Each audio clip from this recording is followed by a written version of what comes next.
हरे कृष्णा।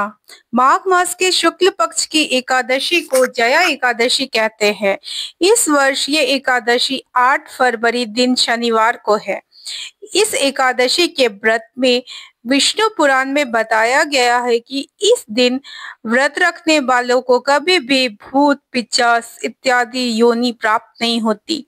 व्रतियों को इस दिन जया एकादशी व्रत कथा जरूर सुननी चाहिए। तो आइए जानते हैं कथा विस्तार से। भगवान कृष्ण युधिष्ठिर महाराज को इसके बारे में बताते हुए कहते हैं कि एक बार इंद्र की सभा में अप्सराएं नृत्य कर रही थी।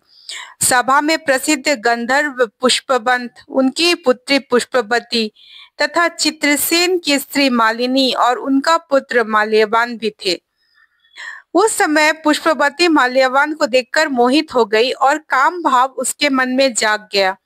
उसने अपने रूप सौंदर्य हाव भाव से माल्यवान को कामासक्त कर लिया। पुष्पवती के अद्वितीय रूप के कारण माल्यवान भी कामासक्त हो गया। दोनों कामासक्त होकर यौन क्रियाओं में लिप्त हो गए। उन्हें अलग करने के लिए राजा इंद्र ने दोनों को बुलाकर नाचने का आदेश दिया। इंद्र का आदेश सुनकर दोनों नाचने तो लगे, लेकिन कामातुर होने के कारण सही ढंग से नृत्य नहीं कर पा रहे थे। इंद्र सब समझ गए और उन्होंने क्रोधित होकर दोनों को श्राप दे दिया कि तुम दोनों स्त्री पुरुष के रूप में मृत्यु लोक में जाकर पिशाच रूप धारण करो और अपने कर्मों का फल भोगो। इंद्र के श्राप के कारण दोनों हिमालय पर पिशाच बनकर दुख पूर्वक अपना जीवन व्यतीत करने लगते हैं। दोनों को पूरी रात नींद नहीं आती। एक दिन पिशाच ने अपनी स्त्री से कहा, ना मालूम पूर्व जन्म में हमने ऐसे क्या पाप किए हैं जिसकी हमें इतनी कष्टदायी पिशाच योनि प्राप्त हुई है। तभी एक दिन अचानक दोनों की भेंट महर्षि नारद से हो जाती है। देवर्षि उनसे उनके दुख का कारण पूछते हैं तो पिशाच ने यथावत संपूर्ण बातें सुनाई, जिसके कारण उसे पिशाच योनि प्राप्त हुई थी। तब नारद जी ने उन्हें माघ मास के शुक्ल पक्ष की जया एकादशी का संपूर्ण विधि विधान बतलाकर उसे करने के लिए कहा। नारद जी के परामर्श अनुसार दोनों ने पूरे विधि विधान से जया एकादशी का व्रत किया। पूरी रात भगवान नारायण का स्मरण करते रहे और दूसरे दिन सुबह होते ही विष्णु की कृपा इन पिशाचों पर पड़ी और उनका पिशाच देह छूट गया।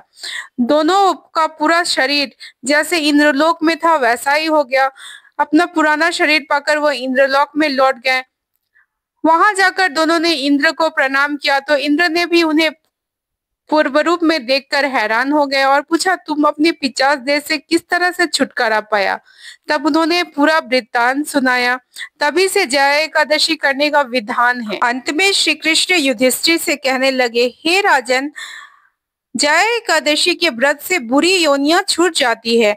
जिस मनुष्य ने इस एकादशी का व्रत किया है उसने मानो सब यज्ञ जप दान आदि कर लिए।